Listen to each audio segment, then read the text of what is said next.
I worry, Ben, that like us shedding light on these issues is only making the situation worse. This seems like a clear example of how we've made the world worse.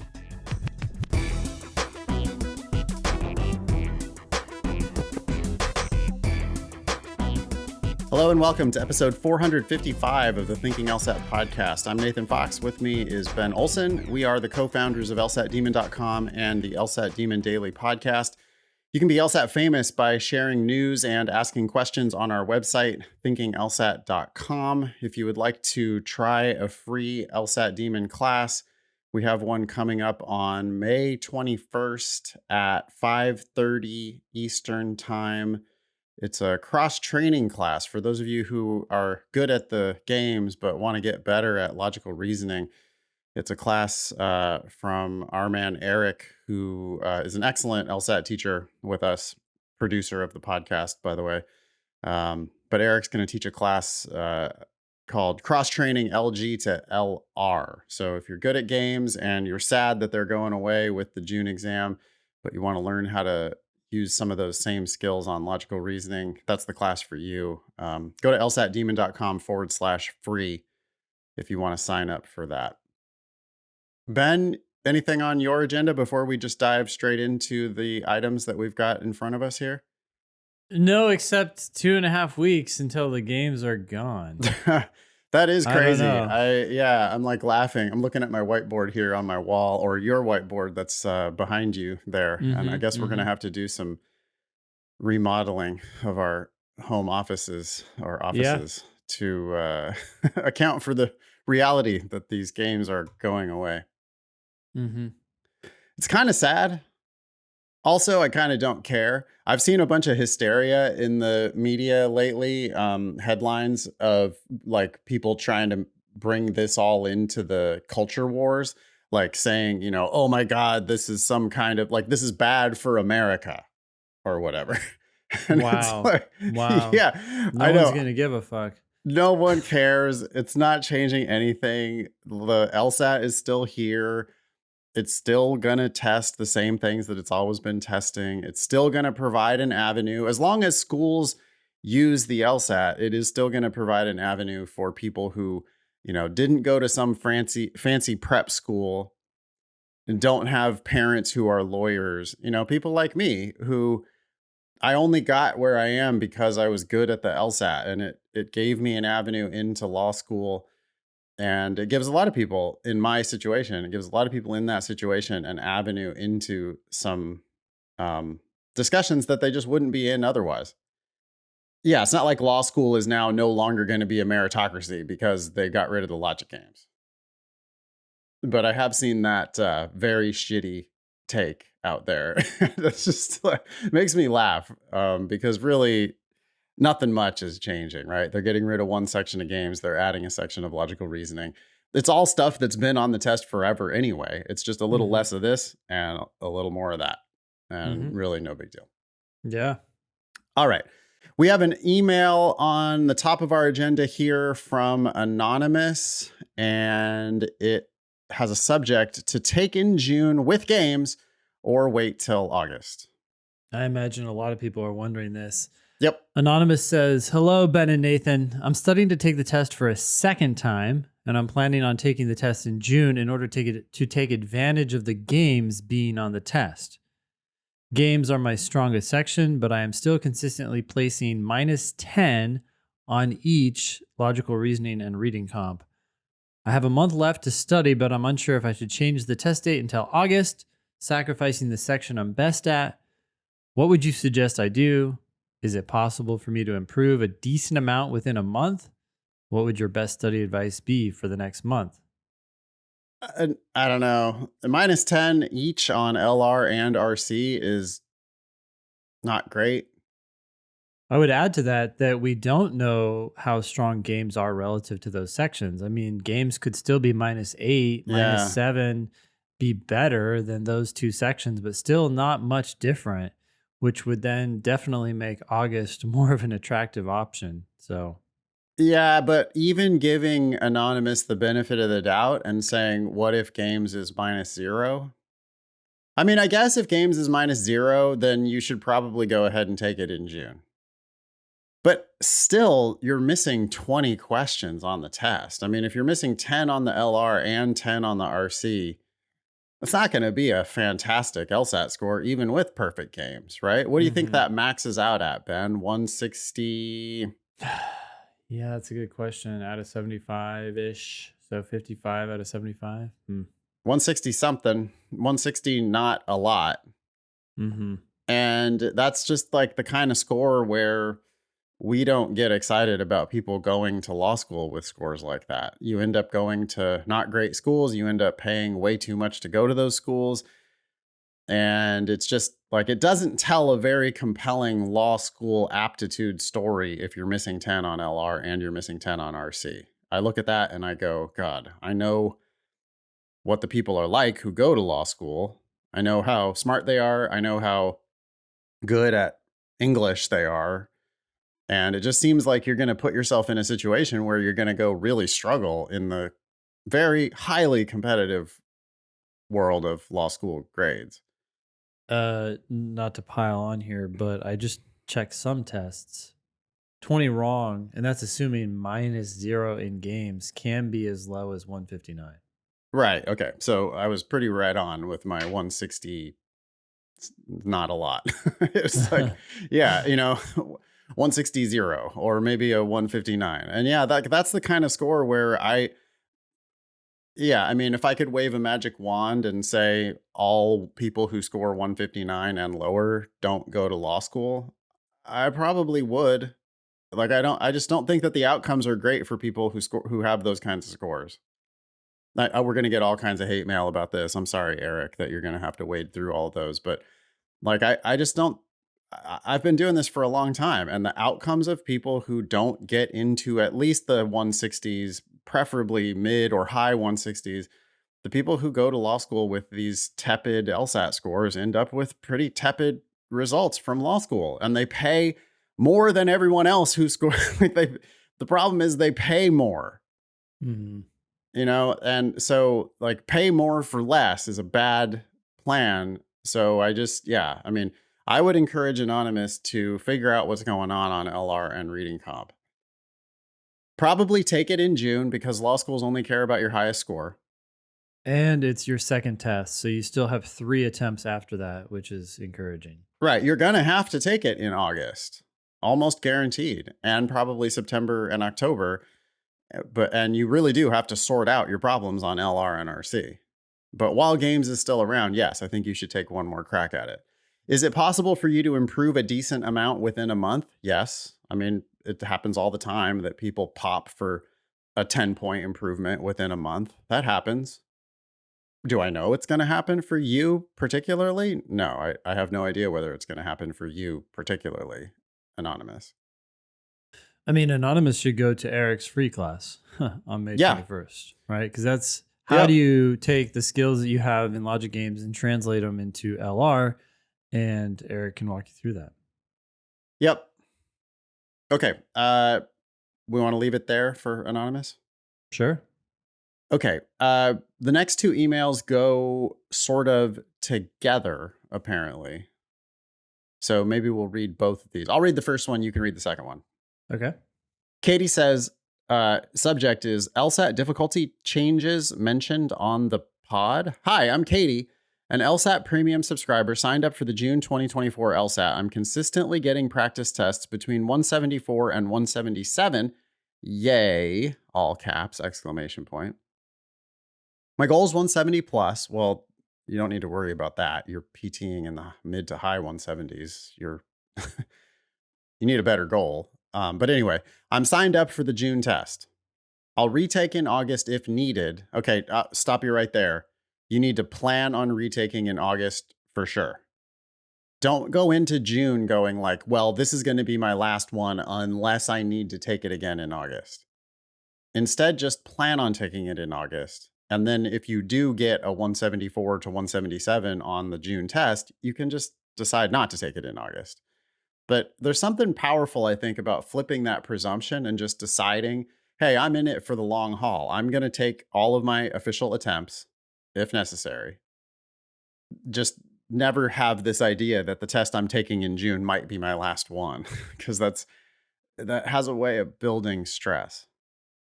Anyway, Katie continues and says, I was wondering if you could elaborate on the claim in recent podcasts that the LSAT is getting harder to respond to score increases. I know RC has gotten a bit more difficult. Practice tests 80 plus took some getting used to.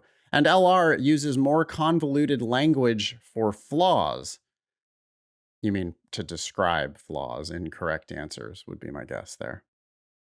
But, says Katie, I'm not noticing substantial differences. As someone going into the test during a real period of change, dropping logic games, is there anything I can do to prep for attempts to curve the test harder?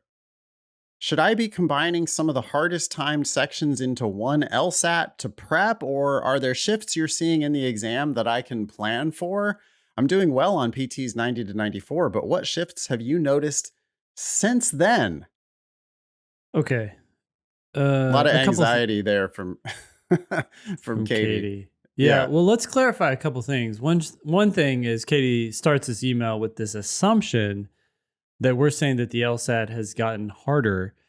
We didn't say that it had gotten harder. What we said was that some people had complained about the April test, and we speculated that it's possible that the test has gotten harder in response to the increase of scores above 170, 175.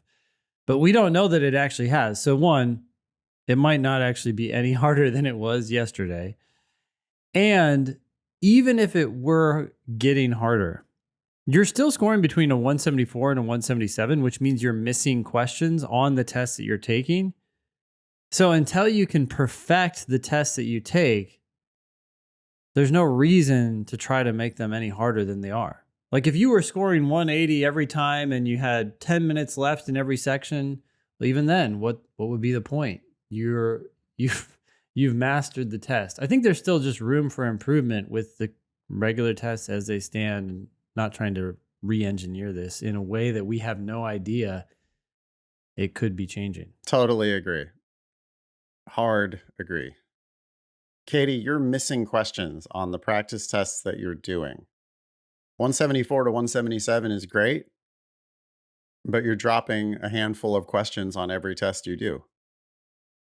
Which also means there are some questions you got right but don't understand. So yep, I think it's roughly 1-to-1. I always, it's a rough rule of thumb, but for every question you miss, I think there's another one on the test that you got right, even though you didn't really understand it. It's kind of like you got it to a 50-50, right? Half of them you get right, and you don't even notice those ones. Half of them you get wrong. And those ones you really need to review thoroughly, which that's my lesson for Katie, really, is that, hey, what are you doing with these mistakes? Are you reviewing hard on those mistakes? Are you using the ask button to ask us questions about the mistakes you're making or the explanations that are in the daemon that you don't quite understand? You should be using the ask button. You should be, reading our written explanations, watching all our videos, and then emailing our team of tutors if you want more help on all those mistakes. And that's the only thing that you should do. You should not try to make a harder version of the LSAT. You should not try to combine hard timed sections with one another. For what purpose? Anytime you prep, you're probably going to run across some questions that you struggle with. The questions that you struggle with are that's the LSAT telling you what you're not great at. And that's where you need to spend your time. Sorry, Ben, go ahead. No, totally. And this is the power of drilling too, right? Because you're doing so well, the drilling algorithm is going to give you, on average, harder questions. Yeah. So there you go as well, right? It's naturally just going to give you stuff you can work on. That doesn't mean you shouldn't do time sections. It doesn't mean you should do time tests. In fact, you should be doing more time sections than other people because you can do them and review them more effectively. There's not as many questions for you to review, but do drilling here and there too. Let's read this next one because I think this next one gives some insight into why scores have exploded recently. Hey, Ben, Nathan, and Eric, longtime listener to the podcast and Demon subscriber here. I was listening to your podcast about accommodations and decided to share my experience with LSAC. First off, I've never been officially diagnosed with anything. I have a minor physical problem where I cannot handwrite anything longer than a sentence. So in high school, I was given a scientific test proving that I struggled in these areas. With this test, I got a 504 and the ability to type my AP exams in high school. I did not receive extended time, however. After listening to your podcast, I decided to see if I could turn this into extended time on the LSAT. On my first attempt, I sent in my accommodation request but got rejected because they claimed I did not have proof of a disability. But since I'm applying to law school, I wanted to make a case for myself. So I scoured the internet and researched all the legal issues LSAC faced. Then I wrote a 4-page brief that cited case law, scientific journals, and law review articles. In all, I cited 10 different sources, some external, some specific to me. I argued that this minor physical problem would negatively affect my taking the LSAT. 20 minutes after I sent in the appeal, LSAC approved me for extended time. Who knows the reason there? It might have been like, this is a long ass appeal. We don't want to deal with this. Yeah, it looked like problems. I mean, hey, I worry, Ben, that like us shedding light on these issues is only making the situation worse. This seems like a clear example of how we've made the world worse. I don't think that this correspondent should have gotten extra time. I think that this correspondent's story clearly indicates how the system is broken. Yeah, LSAC doesn't want to. I mean, they were sued and they lost. Yep. And well, they actually lose, or they settled or whatever. I don't know. Same difference. Yeah, but they went through a lot of hell and they said, you know what? Our response to this now is to fold. And this is them folding again. Yep. They're just like, it's too expensive to litigate these ADA issues. And the ADA is a very well-meaning law that has had some really perverse consequences. This is one of those super perverse consequences where it's a student who has some physical disability that, you know, they can't handwrite. Well, guess what? There's no handwriting on the LSAT. Yeah. So for no reason whatsoever, this guy now is getting extra time just because he can. Keep reading. It gets worse. So he has that question that you just answered. In the grand scheme of test integrity, should I have been approved for test accommodations? That's above my pay grade. You said he should not have been, and I agree. But I did play by LSAC's rules and made a great case for myself. Absolutely. Oh, sorry. Did I play by LSAC's rules and make a great case for myself? Anonymous says, absolutely. Now, Anonymous continues, with extended time, my LSAT score instantly improved by 10 plus points and increased my accuracy by 20%. Do with this information what you will. I just wanted to tell my story. Well, the information is not inconsistent with other information we've seen on this issue. I've been doing this since 2007. It's now 2024. And I have yet to see someone denied for accommodations. I mean, I've seen people denied and then appeal and then get them. We put the call out, Ben, on the podcast 10 years ago. We've been doing the podcast now for 10 years. And we've said, hey, if you got denied accommodations, let us know. And we still have not one single case of someone being denied accommodations if they deserved it at all. And we have many cases of people like this one who I don't think deserve it at all, and they are getting it.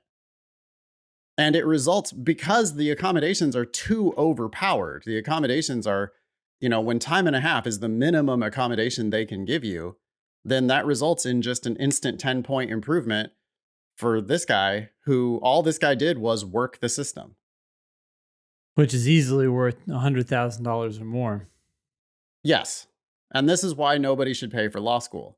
I mean, if you pay for law school, you're paying this guy's tuition. And that's what we want you not to do. It is a broken system. There are big problems. They got to fix this, I think, somehow. I don't know how, though, because the law is so fucked up. So this is I don't know who needs to step in here, a higher court or something. But the only way that's going to happen is, I guess, if LSAC like really fights it and takes it to some. I don't know. I don't see how this is ever going to change. Actually, Yeah, it's very tough, right? Because you have the ADA, which is legislation. That ain't changing. right?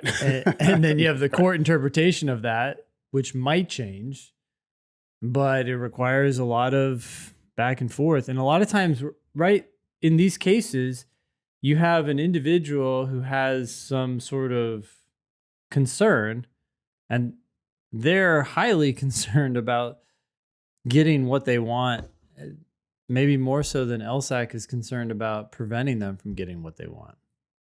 Yeah, well, for the 95% of people who don't have any of this information, they can just kind of blindly keep going the way they've been going, right? I mean, every year you've got another X thousand totally naive law school applicants, right? New applicants too, because it's an That's what industry I mean. that's constantly changing. Right. Yeah, exactly. Yeah. So it's a just new crop. It's total. Everybody coming into the process is totally naive. I feel like, all we're trying to do is shine light on these issues, but I feel like this is an example of us like making the world worse by what we do. Well, yeah. At the same time, if you what's the alternative? Not talk about it, right? Right. Like it's gotta, And it's just almost let it gotta be like break secretly and then bad. Yeah, get exactly. fixed. Right. Yeah. Yeah. Well, I mean, and you also have to think about the context of this whole thing too, right? Because it's law school, it's lawyers. Yeah. If you know anything about law and lawyers, you know that a lot of this is like, are you willing to take advantage? Are you willing to use that loophole? Are you willing to use this loophole? Are you willing to, here it's kind of like, well, Anonymous seems to be like washing his hands. He's like, oh, that's above my pay grade. I don't know. He's not morally, he doesn't feel morally compromised by this at all, which is fine. I'm not saying he should. Well, ironically, this takes me back to my first year in law school, and I imagine some listeners are listening now and maybe feel the way I did. I remember in law school being like, yeah, but isn't there a right outcome? Isn't there an outcome that should happen? And I remember going through that, like coming to the realization that no, it's whoever wins is the one who plays the game the most effectively. And that was very disconcerting for me. I'm not saying that it's a good thing. I'm just saying that's the ethos of law school. That's the ethos of the legal profession. As long as you play by the rules, if you win, whether the outcome was in the grand scheme of things, the best outcome for society is not really a question most people are asking. Right. Never stop talking about justice, right? None of the players ever stop talking about justice. Mm-hmm. But in the end, it's all about winning and losing. Mm-hmm. And then if you win, you claim that the outcome was just. And to be fair, I mean, I imagine there are some people who really want a just outcome, but if they're going to be effective, they also recognize that they're going to have to play a little dirty, right, in their minds to get those outcomes. Right. I mean, this guy's whole mission in life might be to go overturn the ADA, because he thinks it's unjust. Mm-hmm. He might be like, well, we got to fix this problem. And the only way to fix this problem is for me to go to law school. So let me use the loophole myself to get myself into law school, better law school than I would have been able to get into otherwise, better scholarship than I would have been able to get otherwise. Then go and fight the good fight once I'm a lawyer. Maybe that's the story that this guy's telling. This guy also might be like, oh, I want to go work in big law and make $200,000 a year. And this is the way for me to get there. I didn't violate any laws. I just applied and got what I got. I didn't cheat. No, totally legal, playing by the rules of the game, and that's like, did I play by LSAC's rules? Yes, I did. Okay, great. You did. But I mean, okay. Hey, so for a last thought on this, if anyone finds this conversation extraordinarily repulsive, these are not easy issues to address. Obama talks about it in his book that he wrote after he left the White House about when he first started running for office. He realized that he had to play, he had to get down and roll his sleeves up if he was going to get signatures. I can't remember exactly the story, but it didn't feel like the perfect, you know, totally morally up straight way of getting onto the ballot. But he realized if I don't do this, then I won't get on the ballot. What am I going to do? Do you play the way everyone else plays, or do you take the high road and lose and then have no influence? I'm not proposing an answer. I'm just saying people struggle with these issues. It's not easy. It's not easy. And I hope people don't think I'm painting with a broad brush, because I'm not. I think that obviously people who are blind should have access to a Braille test, and they should probably have extra time to read the Braille if that's what's required. Mm-hmm. I mean, I think that there are clear examples of people who should get accommodated. Mm-hmm. The thing that I'm complaining about is that they now apparently just give pretty much anybody, as long as you make a big noise about it, you're going to get accommodations. Yeah. Yeah. And that's what if any physical ailment is going to qualify you for accommodations, then what's to stop somebody from saying, yeah, I have a sore back. Yeah, I need extra time. Yeah. And in this environment, all you do is appeal, right? You get denied and then they say, hey, we don't see how that relates. And you just appeal and say, it's going to slow me down. It's going to distract me. And 20 minutes. That's insane. I mean, that makes it sound like they didn't even read his appeal. It's like, oh, they appealed? Okay, approve it. Or they looked at it and they saw that it was 4 pages and it had citations in there, and they were like, oh, this guy looks like a real pain in the ass. Okay, approved. Yes, we're not fighting this. Yeah. Right. Which I'm not saying I even blame them, right? This is not an attack on LSAC by any means. No, it's just an observation of what's happening. Yes, it's an observation of what looks to me to be a pretty broken system. Mm-hmm. Next one is from Anonymous. Subject is suggestion for RC review.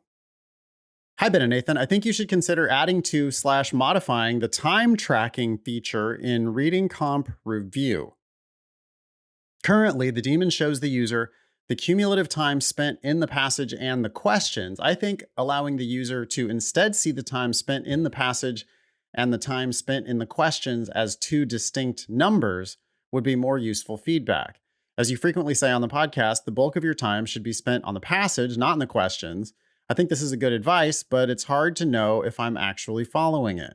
When I review missed RC questions and I'm trying to pinpoint where I went wrong, I sometimes wonder if I didn't spend enough time up front in the passage. Obviously, time spent does not equal understanding, but I still think students would find this feature useful, especially when they are first trying to internalize your message to slow down in the passage and spend less time on the answers. Thanks, Anonymous.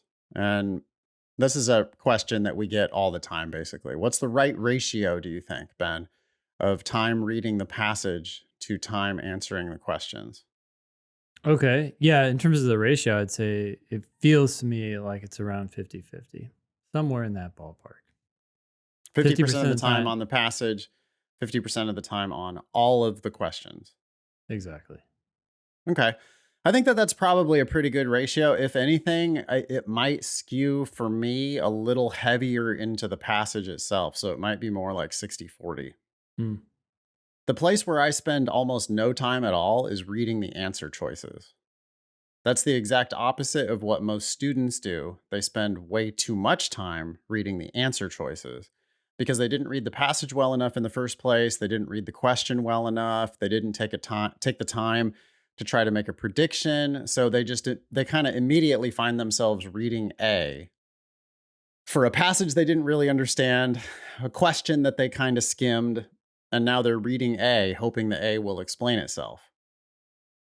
Clearly the wrong move. The right move is know what the passage said, know what the question's asking you, take time to think about it, Do you remember from the passage what it said about that question? Then when you're reading A, it's like 80% of the time, you just know right away that A is wrong because you can tell it's clearly not answering the question.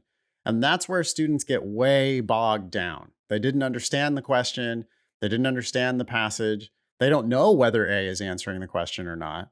So then they have to spend a whole bunch of time trying to comprehend wrong answer choices. And that's the way to make the LSAT super frustrating and super confusing because wrong answer choices don't even have to make sense. So you're trying to comprehend the incomprehensible instead of doing your work up front. So I don't know. Maybe my stock answer for this is going to be something like 60-40. Reasonable. Yeah. Should people be timing it?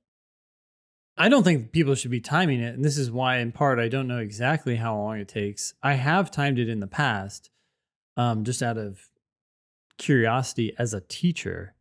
And people should definitely not be timing it on a regular basis. But as for this feature, this is actually a feature we have on the design board. Okay. And the reason for it is because it was in response initially, and I think this is just continuing to happen, but maybe I haven't gotten these emails as directly as often from the Ask team, but people saying things like, hey, I'm taking too long on this reading comp passage. I need to go faster. And then we could see on the back end, wait a sec, you spent a minute and a half reading it and you spent 10 minutes in the questions? Like, yeah, okay, so overall you're looking at 11, 12 minutes, and maybe that felt like too long to you. I'm not saying that is too long. I'm just saying they felt like it. And then their solution is to go even faster. Right. It's like they're just skim making the passage the problem even more. Yeah. Make the questions even harder for yourself. Yeah. Whereas if we look on the back end and it's like, oh, wait a sec, you spent 6 minutes on this passage, you spent 5 minutes on the questions. Okay, well, at least you're doing that. You're going to have to just keep doing that and try to get better. But at least that problem isn't there, right? It's just a way of identifying a potential problem. All right, so we're working on it. Thank you, Anonymous, for the suggestion. For all the Demon students who are listening to the podcast, please let us know if there are things that we can do to make the Demon better. We've got a whole bunch of ideas on the design board that came mostly from students, right, Ben? I mean, people suggest things all the time and we go, oh, that's a good idea. Let's think about that. And Totally. we've got many competing development priorities, but we've got all these ideas on a design board. And when you let us know that this is the type of thing you want, then we give those things upvotes and they end up getting implemented faster. So thanks for letting us know, Anonymous. Sure. This next one is from D. The subject is applying early decision a trap? I mean, my default to that is yes, it is. Yeah. If you're talking about an early decision program sponsored by a school, then it probably is a trap. But go ahead, Ben. Hi, Ben and Nathan. I'm curious about what you guys think about applying early decision. I'm very interested in attending UT Law as an in-state resident. I graduated with a 3.69 UGPA, and the median at UT is 3.86. Okay, so you're off by a little over you're 0.5 off, right? No, 0.7 off. Well, geez, what the fuck is wrong with me? 0.17. And the 25th percentile is 3.72. Okay, so you're below their 25th percentile. However, the median LSAT score is a 171 in 2023, which is a score that I believe is attainable given my schedule. My question is, do you guys think I would be giving myself the best chance of admission if I apply for early decision with an LSAT score in the 170 to 172 range, along with my low GPA? I'm also concerned about this affecting scholarship opportunity. If a school's early decision is binding, do they take advantage of the applicant's interest and commitment to the school? On their website, UT states that scholarship amounts during early decision will be aligned with our scholarship giving as under our regular decision program. Aligned with. Okay. And they, of course, go on to note that early decision students will not receive additional merit scholarship. Please give all your thoughts. Thanks. The one thing that stuck out to me about this question is that the median is 171, right? And this person D writes about scoring a 170 to 172. And Yeah. those are wildly different numbers, even though they sound really close. Well, the 75th percentile at University of Texas is 172. So Mm. 170 is below their median. Yeah. 172 is their 75th percentile. So I mean, what you really need is a 172 or a 173. Yeah. And that's the number that's going to really make them take interest. Yep. You're below their 25th percentile GPA. 3.72 is their 25th percentile. So they just don't admit very many people with your grades. They also don't get very many applicants with above a 172 LSAT. So you could make yourself into a splitter, high LSAT splitter, applying to University of Texas. Now, how's that going to work out for scholarships? Putting the whole early decision thing aside, I just wouldn't apply binding early decision because I want you to have multiple options. Like you want to give yourself a chance to get lucky. You don't give yourself a chance to get lucky if you declare your one true love to University of Texas and you say, "Oh, please, please, please, if you admit me, I guarantee I'll go to your school." They claim that the scholarships don't decline when you do that. Do you believe them, Ben? I don't. I don't. It's funny because you could believe that that's what they intend Right. or that's what they tell themselves when they go to bed at night. But the Well, reality is there's flexibility and they are making exceptions when they think someone's likely to go somewhere else and they want you. If they know you're committed and you can't leave, why would they give you more money? I just don't. Yeah, it's either right, stupid or liar. One of those two. Yeah, I mean, the only way to do this, right, is to actually totally segregate the scholarship Right. award. It would have to be a separate anonymous, like a thing where it's like, well, we do our scholarships entirely separate from this. And we don't know We anything assess else it. about you. We assess it totally on the merits of your application. We don't consider whether you applied to ED or not. That's not what they're saying. They're saying, "Oh, our scholarships are in line with," or something like Yeah, that. aligned with it. Yeah, it's Aligned like, with. Bullshit. oh, What's yeah. the purpose of giving scholarships? Like, don't fuck around. Don't lie to me. What is the purpose of giving scholarships? The purpose of giving scholarships is to attract people to your school. If someone has already applied binding early decision, you no longer need to give them a scholarship to attract them to your school. So it would Yeah. be stupid of you to give them the scholarship. So is that it? Are you stupid? Is that what they're saying? Or are they saying, or are they lying and just saying, "Oh, no, no, no. No, the scholarships are, it's in the same ballpark." It's in the same range. you know? Yeah. I mean, let's look at the actual scholarship game at University of Texas. They don't give a lot of full rides. They don't give, 3% full ride plus stipend, 1% Mm. full ride. So it's only 4% of the people at Texas who are paying zero. But they do give almost everyone else some kind of a grant. I mean, we've got 40% of the school that is getting something more than a 50% scholarship. We've also got 49% of the school that's getting something less than a 50% scholarship. And there are only 7% who are paying full tuition. On our tuition roll call, the yellow is the people who got more than half of a scholarship, and the orange is people who got something less than half. And, I could see them looking at that and going like, well, yeah, I mean, we put our early decision. It's the same, it's the same. It's in line. But one of those orange bubbles, you could be getting like $10,000 a year. And one of those yellow bubbles, you could be getting like $40,000 a year. 100%. And so it can be like in line with where it's like, well, you're not getting a full ride and you're not paying full price. You're getting something in the middle. but that middle can be pretty wide. Totally. I just don't buy. It just doesn't seem possible that they would really not change your scholarship offer based on a binding early decision program. I don't believe it. I don't believe it either. And I think that even if UT believes that, they don't realize what they're doing. Well, they should let us know. I mean, if this gets back to them and they want to call us, if we're falsely accusing you of being liars, then let us know. I'll apologize. Or self-deceptive, right? Like, Yeah. but they could honestly believe it. Oh, we look at the applicant and then we decide on a number. And it's like, they don't realize what subconsciously they're doing. They're like, oh shoot, this person has also applied to 10 other schools and 3 of them are our main competitor. Yeah. Like they don't realize how that affects them subconsciously.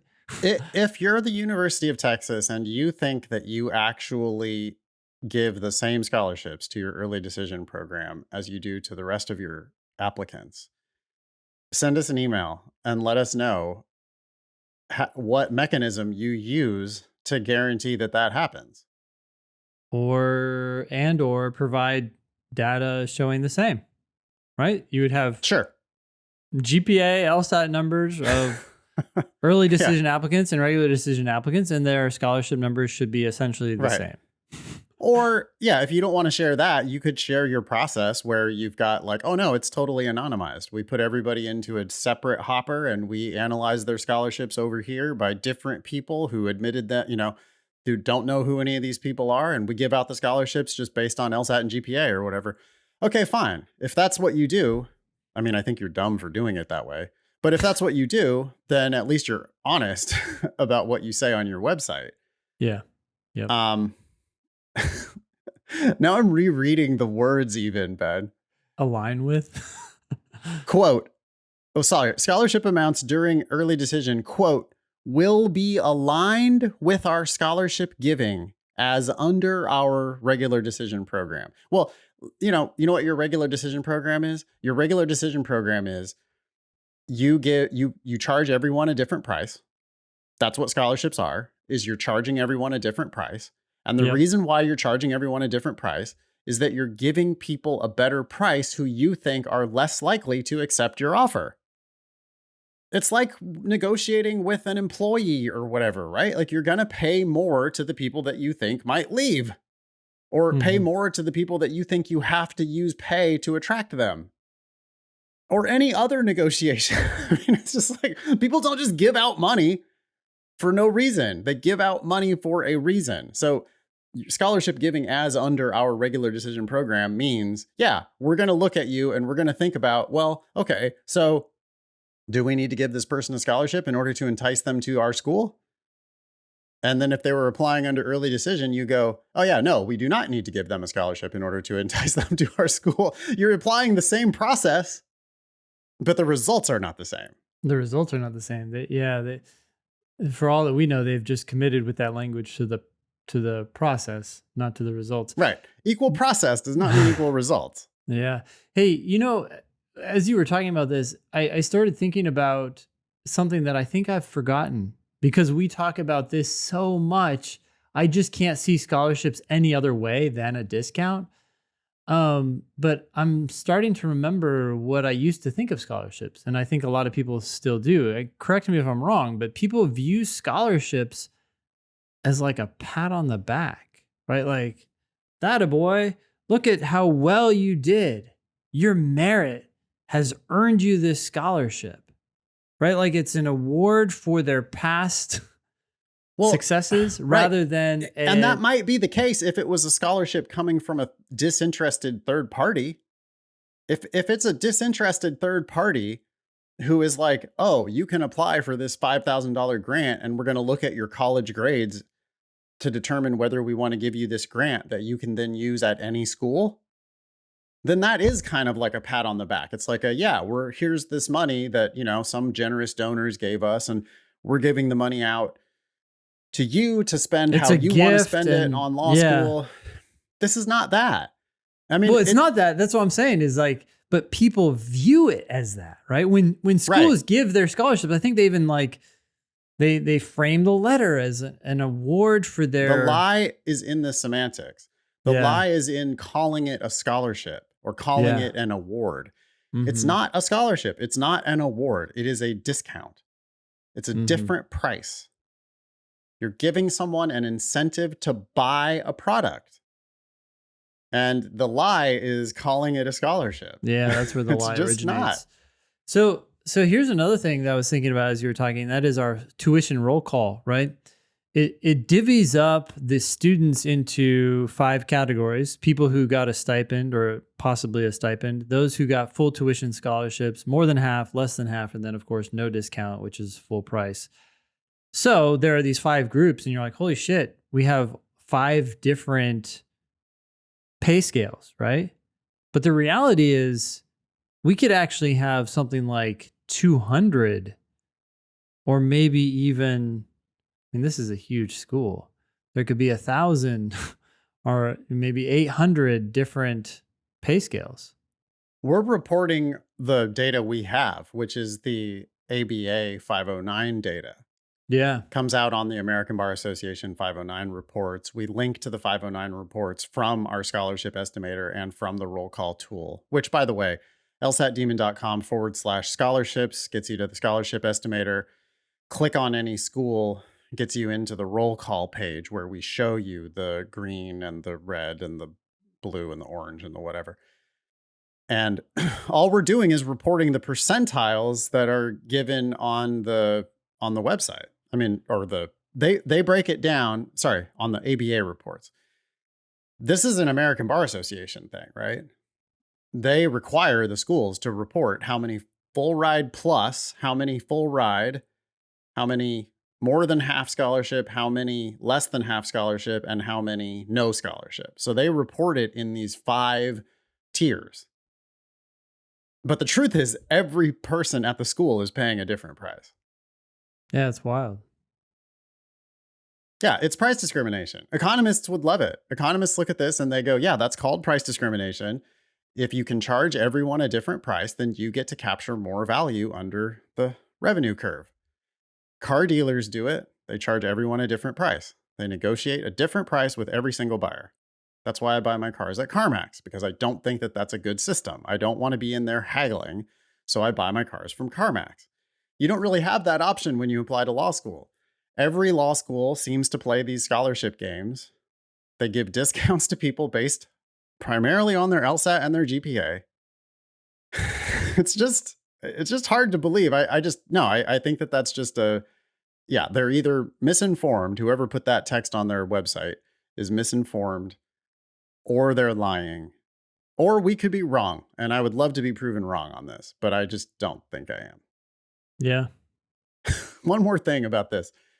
Dee's email, at the end of it, it says, they go on, of course, to note that early decision students will not receive additional merit scholarship. Doesn't mean they won't receive less. Right. Sure. Yeah. And I would say that they will pretty much guaranteed receive less. Yeah. Because if it's binding, why the hell would they offer you a scholarship? Explain that to me. And if you're like, oh, because fairness, fuck off. There ain't no fairness. This is a competitive game. They're trying to get the best class they can get with the dollars that they have to discount. And they're going to give the discounts where they think they are needed to attract students. If you apply to early decision, then they no longer need to give you the discount. If a school truly believes in fairness, then they're going to base their pricing on financial need. Or just charge everyone the same price. Either one, right? But financial need could work because you could say, hey, you have less finances, so we'll charge you less price, but it has nothing to do with your LSAT or GPA. Yeah. You were accepted, so now here's your price. Yeah. Well, their counter argument might be, and this is a counter argument that you could make, that they're charging based on a different fair system, which is willingness to pay. Yes, totally. Yep. That's now, of course, metric. Yep. That's complicated by the fact that hardly anybody is paying cash. Almost everyone is borrowing money to do this, and they're 21-year-old people who are borrowing life-changing money to go to your school. So that would be a pretty strong argument against saying that system is fair. But they could at least say, no, hey, We're trying to charge people a price that will get them to come to our school. Yes, we use these scholarships as incentives, and we think that's fair because they can take or leave the offer. And so if they're willing to pay, they'll sign. And if they're not willing to pay, they won't sign. And how's that unfair? Um, sure, fine. There are other fairer, I think, ways of doing it that wouldn't because what happens in practice is that the less qualified people end up paying more. Maybe they think that's fair. Hey, these people aren't going to do as much for our school. These people are going to, we know they're going to struggle. We know they're going to be all kinds of problems. They're not going to donate to us in the future, so therefore we're going to charge them now. Yeah. Oh, these people are never going to actually practice law. No, we know that these people are nothing but an anchor on our school. That's why we think it's fair to charge them full price. Wow. Okay. Okay, Ella. so Ella, the subject line is, how do I proceed from an April bust? Hi guys, I discovered the demon in December and instantly connected with your strategies, committing to at least an hour of study each day, balancing drilling with timed sections. Okay, that sounds great so far. I was averaging -2 on games, -4 on RC, and -3 on LR. However, during the April test, I struggled with a difficult game at the end and faced some tough RC passages. I scored 164 on the August test, despite experiencing a panic attack during the exam, but I was shocked and disheartened to receive a 160 on the April test. I haven't been taking full-length practice tests due to my demanding college schedule. Is this the key I'm missing? I'm currently a junior in college. I've dedicated over 300 hours to studying games, completing hundreds of them, and I've scored several perfect sections in practice. I have a 4.0 GPA, but I aim to score in the 170s to get the best scholarships. Should I proceed with the June and August tests, risking a 4th attempt, or push to August? Games or push back? I appreciate you guys. Ella. Okay, well, Ella is scoring in the high 160s with these time section scores. So -2, -4, -3, that's -9, that's 167, 168, somewhere in that range. And honestly, your games aren't much different than your logical reasoning. And that's what's replacing the games. You're getting -2 on games and you're getting -3 on logical reasoning. Doesn't seem like a huge change. I think I would push to August. I don't care whether she pushes to August or not. I think that she should stop talking about risking a 4th attempt. The fact that she chose that verb risking there. I agree. That stuck out to me as well. Like she's worried that there's going to be like, oh, too many temps on my record. That's a bad thing. Don't think about that. All they care about is your highest score, Ella. And if it takes you 5 attempts to get your highest score on record, then you should take it 5 times. We've sent people to Yale who took it 5 times. We've sent people to Harvard who took it 5 times. You don't need to worry about risking a 4th attempt. You should plan on taking it 5 times. And you can quit if you knock it out of the park on your 3rd or 4th or 5th attempt, but you should plan on taking it all of the opportunities that you have.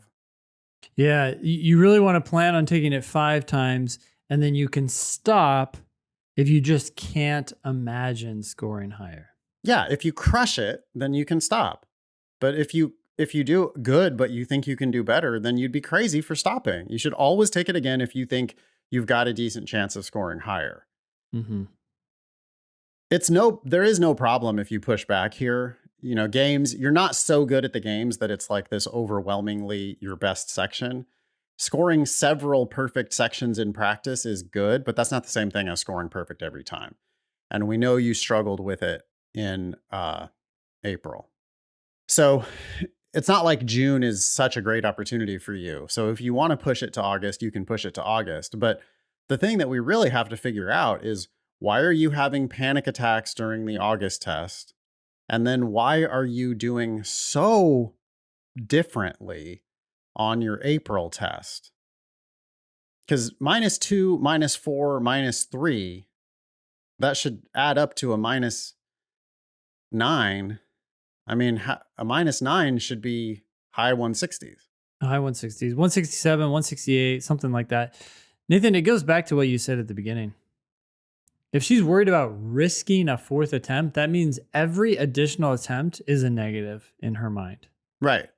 So she wants it one and done each time, which Right. just increases the chances that it's going to happen again. Right. You did that to yourself on the first test in August. You had a panic attack. You did that to yourself on the second test in April, which I don't know what went wrong in April, but Ella, you did something differently on your April test than what you do in practice.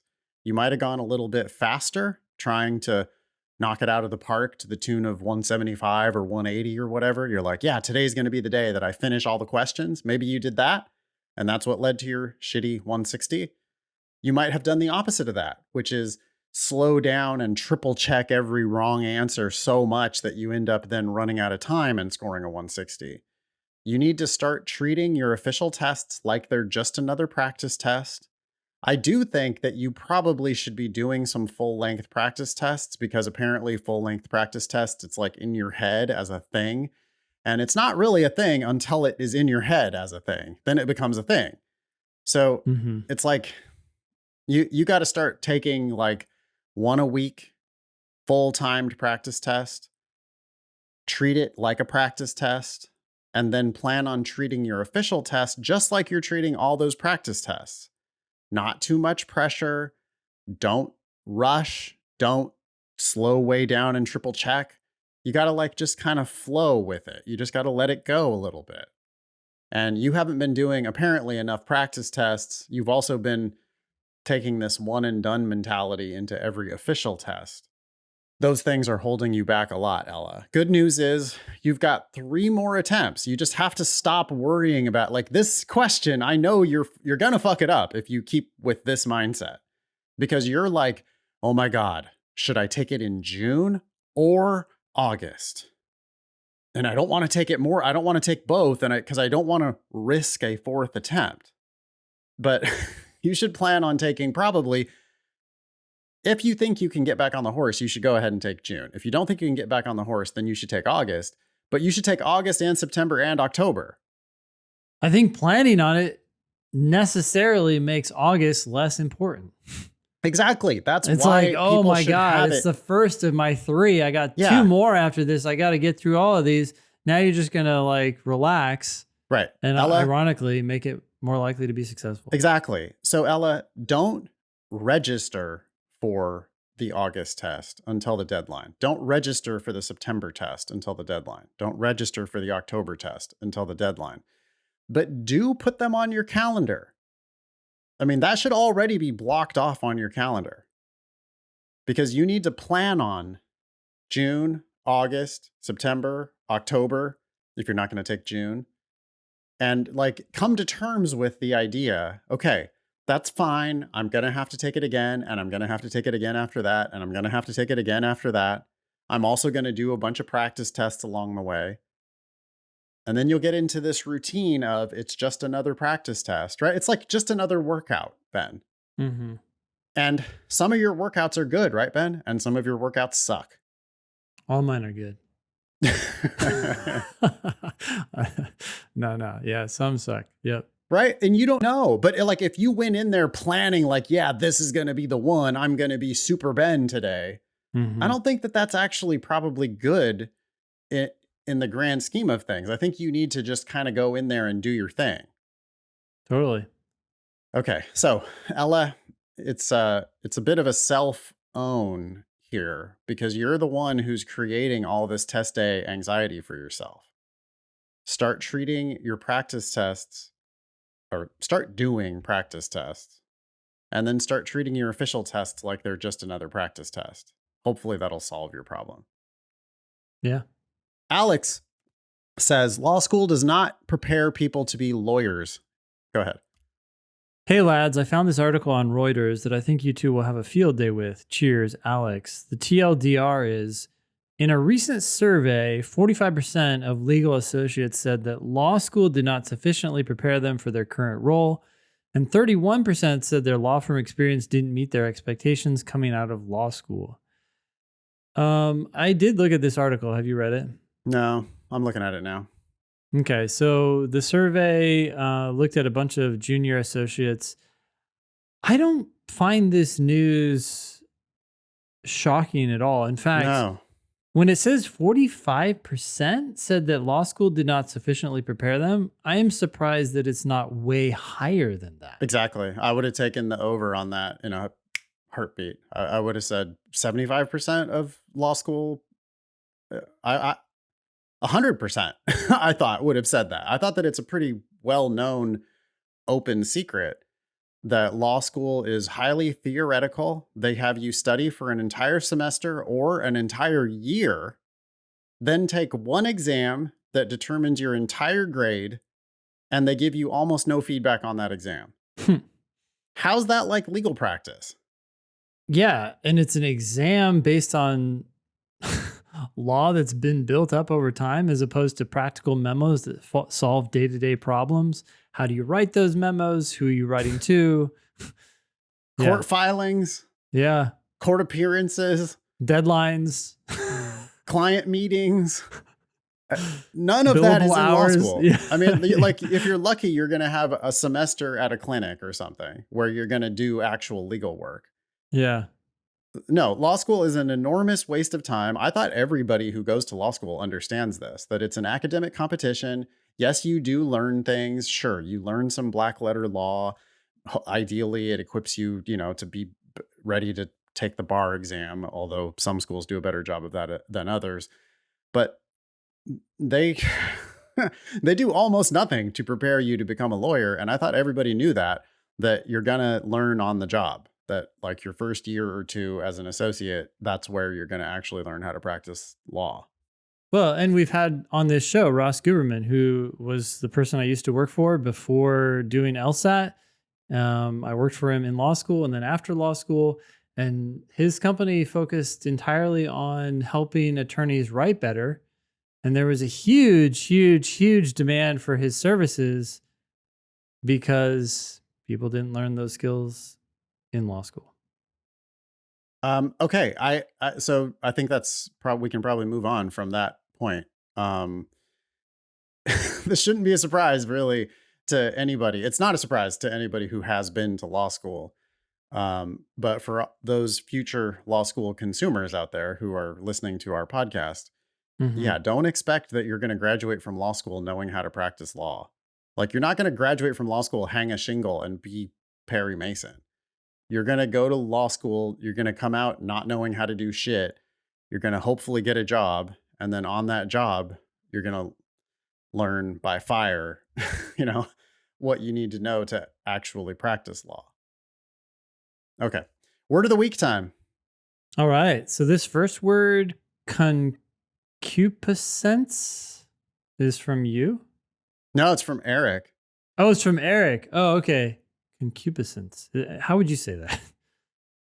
I think I have always read over it super quickly and just, I think I've probably mispronounced it in my head as like concupiscence, but I don't think that it should be it's just it's a C-O-N con, and then, yeah, C-U. So I guess concupiscence. Concupiscence. Okay. Yeah, one of those. There's a quote here. This is from The Sirens of Titan by Kurt Vonnegut, one of my favorite sci-fi writers. I have read this book, but it was 20 years ago. Anyway, the quote is, "The smoke from her cigarette passed beneath the nostrils of the brown and white girls, and their space-annihilating concupiscence seemed censored on mentholated smoke alone." Centered on smoke? Sorry. What did I say? Censored? Oh, centered. Yeah, their space-annihilating concupiscence seemed centered on mentholated smoke alone. Space annihilating concupiscence. I have no idea what that is. Focus? Like their focus annihilated the space? I have no idea. Definition. Whoops, that link is to Wikipedia, but I want a link to definition. Okay, definition. Concupiscence. Oh, It looks like it is concupiscence. Concupiscence. Concupiscence. Okay. Yeah, Concupiscence. concupiscence. Okay. Strong sexual desire or lust. Oh. Okay. So they lusted the smoke? I don't get it. Maybe we need to look. Maybe we do need the Wikipedia. Maybe that's why Eric put that in there. Let me see what the Wikipedia says about this word. Again, it's concupiscence. Concupiscence. Wait, you've seen this word before. What did you think it was in the I context? don't remember.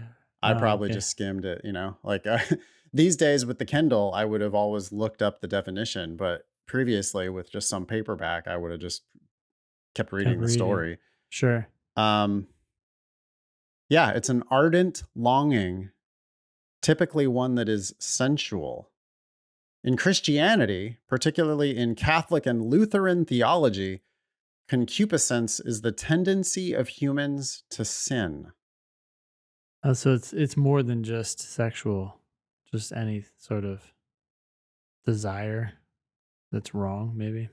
Involuntary sexual arousal is explored in the Confessions of Augustine, wherein he used the term concupiscence to refer to sinful lust.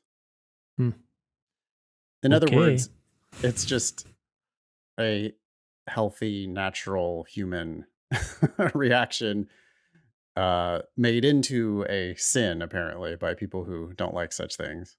All right, I'm happy to wrap it up there. Okay. You can be LSAT famous. Please share, ask questions or share news with us on our website, thinkinglsat.com, or on the socials at LSAT Demon. If you have questions about LSAT Demon, you can email the world's best customer service team. That's help@lsatdemon.com. Please check out our other podcast, LSAT Demon Daily. That was episode 455 of the Thinking LSAT podcast. Thanks all y'all for listening. Nice knowing you. Don't pay for law school.